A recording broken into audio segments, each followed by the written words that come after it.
আসসালামু আলাইকুম dear viewers, late update দেওয়ার জন্য দুঃখিত। বাংলাদেশের প্রতিরক্ষা খাতে গত কয়েক দশকের মধ্যে সবচেয়ে বড় পরিবর্তনের ঘোষণা দেওয়া হয়েছে। সংসদে দাঁড়িয়ে প্রধানমন্ত্রী তারেক রহমান জানান, আগামী 10 বছরে দেশের সেনাবাহিনী, নৌবাহিনী ও বিমান বাহিনীকে ঢেলে সাজানো হবে। ট্যাঙ্ক, সাবমেরিন, যুদ্ধবিমান থেকে শুরু করে ইনফ্যান্ট্রি সোলজারদের জন্য অত্যাধুনিক গিয়ার কেনা হবে। স্থাপিত হচ্ছে ড্রোন কারখানা। $7 বিলিয়ন বা আনুমানিক ৮৬,০০০ কোটি টাকা ব্যয় হবে শুধুমাত্র সেনাবাহিনীর আধুনিকায়নেই। আর এতে আতঙ্কিত ভারত। তারা এতই উদ্বিগ্ন যে প্রাইম মিনিস্টারের এই ঘোষণার পর হাসিনাকে দিয়ে বাংলাদেশে অরাজকতা সৃষ্টির পায়তারা করছে। যাই হোক, বর্তমান বিশ্ব পরিস্থিতি এবং আধুনিক যুদ্ধের খরচ বিবেচনা করলে এই পরিমাণ অর্থ অনেক কম মনে হচ্ছে।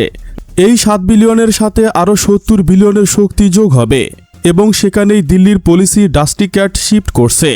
যাদের দেখার চোখ আছে তারা স্পষ্ট দেখতে পাচ্ছেন বাংলাদেশের বিরুদ্ধে ভারত তার সবচেয়ে কার্যকর এবং মুখ্য মন্ত্রগুলো প্রয়োগ করছে। 4টি ভিন্ন দিক থেকে বাংলাদেশকে ঘিরে ফেলার প্ল্যান বাস্তবায়নে মরিয়া তারা। আজকের ভিডিওতে আপনাদের দেখাবো কিভাবে $7 বিলিয়ন বাজিমাত করবে আর্ম ফোর্সেস। গত 4 জুলাই সংসদে প্রধানমন্ত্রী জনাব তারেক রহমান জানান, আগামী 10 বছরে 2টি স্কিমে ডিফেন্স সেক্টরে $7 বিলিয়ন ব্যয় করা হবে। 3 ও 7 বছরে বাংলাদেশ সেনাবাহিনীকে আধুনিক ফায়ারিং ফোর্সেসে পরিণত করার জন্য মেগা প্রজেক্ট গ্রহণ করা হয়েছে। এই সময় $7 বিলিয়ন শুধু বাংলাদেশের আর্মির জন্য বরাদ্দ। জি, ঠিকই শুনছেন, এই বরাদ্দ শুধু আর্মির জন্যই। এয়ারফোর্স এবং নেভির জন্য সুস্পষ্ট প্ল্যান আছে, তারাও আলাদা বরাদ্দ পাবে।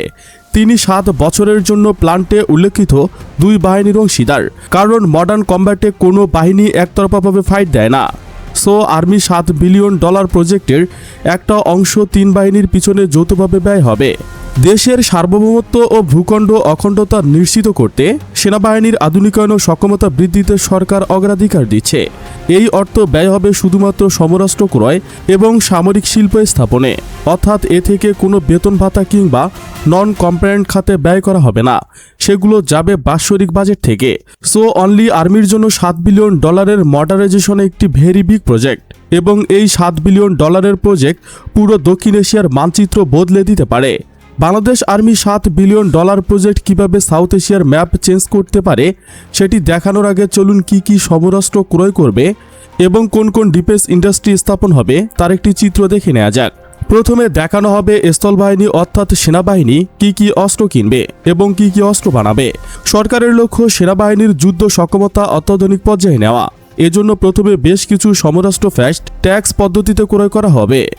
এর মাঝে আছে 4 জেনারেশনের বাদার চেয়ে উন্নত প্রযুক্তির মেইন ব্যাটল ট্যাঙ্ক, এপিসি দূরপাল্লার নিখুঁত আঘাত আনতে সক্ষম, long range guided multiple launch rocket system, GMLRS এবং সর্বাধুনিক ট্যাঙ্ক বিধ্বংসী গাইডেড ওয়েপন ও ATCM। তবে সবচেয়ে বড় পরিবর্তন আসছে আকাশ প্রতিরক্ষা বা এয়ার ডিফেন্স সিস্টেমে। দেশের আকাশসীমাকে যে কোনো মিসাইল বা ড্রোন হামলা থেকে সুরক্ষিত রাখতে অত্যাধুনিক শর্ট ও medium range surface to air missile system কেনা হচ্ছে। একই সঙ্গে বর্তমান যুগে যুদ্ধের মূল চালিকা শক্তি টেকটিক্যাল এবং সুইসাইডাল ড্রোনের মতো ওয়ান ওয়ে আনম্যান রিয়েল হেভিকল যুক্ত করা হবে সেনাবাহিনীতে। এর ফলে দুর্গম সীমান্ত এবং কৌশলগত অবস্থানগুলোতে নজরদারি ও আক্রমণ সক্ষমতা বহুগুণ বাড়বে। এসব সমরাস্ত্রের বিপুল মজুদ গড়ে তোলা হচ্ছে যেন যুদ্ধকালীন সময়ে শত্রুকে ঠেকাতে কারো দ্বারস্থ হতে না হয়। সমরাস্ত্র ছাড়াও আরও এই ইকুইপমেন্টগুলো কেনা হচ্ছে, তা বাংলাদেশের ইতিহাসে প্রথম ডিফেন্স ওয়েপন যা দিয়ে ডিরেক্ট শত্রুর ওপর নজরদারি করা যায়। মানে সীমান্তবর্তী শত্রু ঘাঁটিগুলোতে কি সমরাস্ত্র, কতগুলো সেনা এবং অন্যান্য সরঞ্জাম মোতায়েন করা হচ্ছে তার real time intelligence info collection করবে এসব সরঞ্জাম মানে অত্যাধুনিক ইন্টেলিজেন্স সার্ভাইল্যান্স অ্যান্ড রিকগনাইজেশন ইকুইপমেন্ট কেনা হচ্ছে। সূত্র সীমান্ত 200 কিলোমিটারের ভিতরে নজর রাখা সম্ভব হবে এমন গোয়েন্দা সরঞ্জাম ক্রয় করবে সেনাবাহিনী। আকাশ ও নৌবাহিনী ফ্রন্টলাইনে দ্রুত সৈন্য ও ভারী সরঞ্জাম পরিবহনের জন্য মিলিটারি কার্গো এয়ারক্রাফট ও নেভেল ভেসেল ক্রয় করবে সরকার। পাশাপাশি শত্রুর ড্রোন ঘায়েল করার জন্য কাউন্টার UAV সিস্টেম অর্ডার করা হচ্ছে। ফলে এনিমি ড্রোন আমাদের ফ্রন্টলাইনে খুব একটা সুবিধা করতে পারবে না। সেনাবাহিনীর জন্য ল্যান্ড বেস ইলেকট্রিক্যাল ওয়্যারফেয়ার ইনজামিং সিস্টেম কিনবে। এনিমি আর্টিলারি যেমন হার্টার কামান, MLRS এর লোকেশন শনাক্ত করার জন্য latest generation weapons locating radar কেনা হচ্ছে। মোট কথা ব্যাপকভাবে আক্রমণ হলে যেন নিজেরাই শত্রুকে মোকাবেলা করতে পারি তেমন সমরাষ্ট্রের মজুদ গড়ে তুলছে সেনাবাহিনী। তবে সবচেয়ে বড় গুড নিউজ হলো নিজস্ব সামরিক শিল্প স্থাপন। এক্ষেত্রেও সরকার খুব দ্রুত এগোচ্ছে।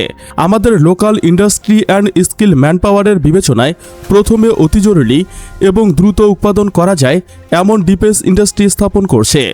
Small and medium range combat drone, 105, 155 mm artillery shell, MLRS এর রকেট, সব ধরনের রাইফেলের বুলেট, FPV কামিকাজি ড্রোন, সামরিক বিমান মোতায়েন ফেসিলিটি এবং সাজোয়ার যান সংযোজনের মতো অতি গুরুত্বপূর্ণ সামরিক শিল্প স্থাপনের কাজ চলমান আছে। Assault rifle, anti tank guided missile, bullet proof vest এবং হেলমেট উৎপাদনের সক্ষমতা ডাবল করা হবে। মোস্ট ইম্পর্টেন্ট হলো ড্রোন ম্যানুফ্যাকচারিং প্ল্যান। বগুড়া ও চট্টগ্রামে আনম্যান এরিয়াল হেভিকল তৈরির যে ফ্যাসিলিটি গড়ে তোলা হচ্ছে, সেখানে টেকটিক্যাল কম্বাট ইউএভি এবং ওয়ান ওয়ে অ্যাটাক ড্রোন বা লয়েটিং মিনিশন তৈরি হবে।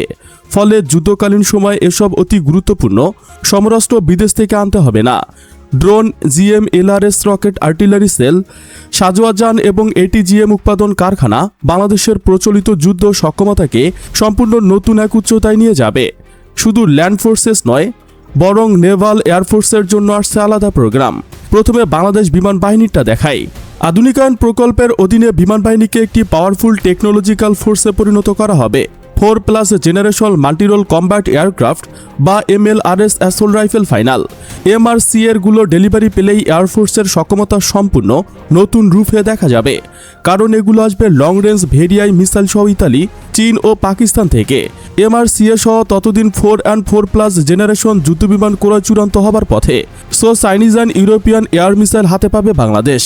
এছাড়াও বিমান বাহিনীর জন্য high artillery, long address combat drone ক্রয় প্রক্রিয়াধীন আছে। সবচেয়ে উল্লেখযোগ্য পারচেস হবে very long range ground base early warning air defence system radar. এই রাডার দিয়ে ভারত বারবার সীমান্তের অনেক ভিতরে উড্ডয়ন করা সামরিক বিমান, ড্রোন, হেলিকপ্টার ও মিসাইল শনাক্ত করা হবে। এমনকি নেপাল, ভুটানের আকাশেও নজর রাখতে পারবো আমরা। আর্লি ওয়ার্নিং সিস্টেমের পাশাপাশি medium range air defence system কেনা হবে। এটি আর্মির MRS এর বাইরে আলাদা পরিচয়। এছাড়াও যুক্ত হচ্ছে নতুন সামরিক পরিবহন বিমান, উন্নত প্রযুক্তির সার্চ অ্যান্ড রেস্কিউ হেলিকপ্টার। উল্লেখিত সকল ইকুইপমেন্ট ইনিগ্রেট করা হয়ে তোলা হচ্ছে ইনিগ্রেটেড এয়ার ডিফেন্স সিস্টেম ATCM। উল্লেখিত সংখ্যায় এসব নেভাল ভেসেল ক্রয় করতে গেলে বাড়তির $4 থেকে $5 বিলিয়ন প্রয়োজন হবে। তবে আপাতত ন্যূনতম সংখ্যায় কিনলে $2 থেকে $2.5 বিলিয়ন এনাফ। এখানে যে সমরাস্ত্রগুলো দেখানো হয়েছে তার 50 থেকে 60% ফাস্ট ট্র্যাক সিস্টেমে কেনা হবে। বাকিগুলো দেশে উৎপাদনের পদক্ষেপ নেওয়া হয়েছে। কামিকাজি এবং medium combat drone, ATGM artillery shell, licence production, APC assemble, frigate, ওয়ারফেট, অফশোর পেট্রোল ভেসেল ইত্যাদি দেশে নির্মাণ করতে পারবো আমরা। এজন্য প্রয়োজনীয় সেটআপ আছে।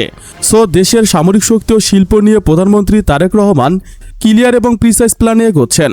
বাংলাদেশ যখন তার প্রয়োজনীয় সামরিক শক্তি বিল্ড আপ করবে, তখন সব বড় বড় শক্তি বাংলাদেশকে কূটনৈতিকভাবে সাহায্য করবে। চীন, তুরস্ক, জাপান, এমনকি ইউরোপীয় ইউনিয়ন আমাদের পাশে এসে দাঁড়াবে।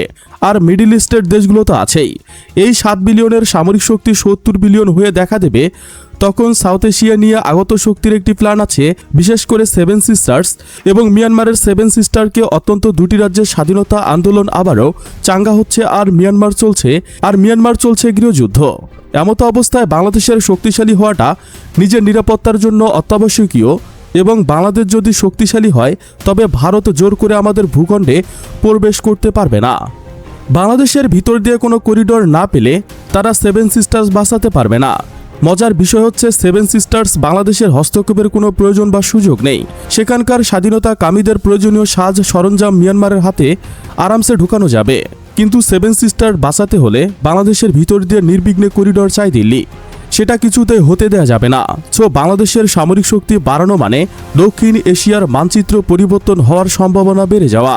তবে মানচিত্র বদলাক আর না বদলাক, আমাদের শক্তি বাড়াতেই হবে, কারণ দিল্লির অখণ্ড ভারত নীতি। ধন্যবাদ ভিডিওটি শেষ পর্যন্ত দেখার জন্য। সতর্ক ও সুস্থ থাকুন, দেশকে ভালোবাসুন, দেশের শত্রু দালালদের দমন করুন। বাংলাদেশ চিরজীবী হোক। Thanks for watching my video. আল্লাহ হাফেজ।